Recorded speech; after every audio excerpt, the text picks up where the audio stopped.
Delhi bomb ધડાકા બાદ સુરત શહેર police સતર્ક અને એલર્ટ મોડ પર આવી છે। બનાવને પગલે જાહેર સુરક્ષા સુનિશ્ચિત કરવા પોલીસ દ્વારા વ્યાપક સુરક્ષાને પગલે ઇન્ટરનેશનલ એરપોર્ટ અને રેલવે સ્ટેશન પર ચેકિંગ હાથ ધરવામાં આવ્યું છે।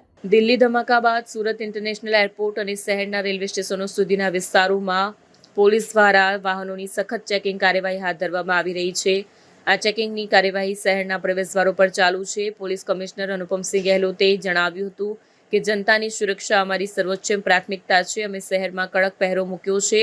જનતાની સહકાર ભાવના અમારા માટે મહત્વપૂર્ણ છે। પોલીસ પ્રશાસન દ્વારા જનતાને અપીલ કરવામાં આવે છે કે જો કોઈ શંકાસ્પદ વ્યક્તિ અથવા વસ્તુ કે કોઈ અનૌપચારિક પરિસ્થિતિ જણાય તો તરત જ નજીકના પોલીસ સ્ટેશન પર અથવા હેલ્પલાઇન નંબર પર તેની માહિતી આપે।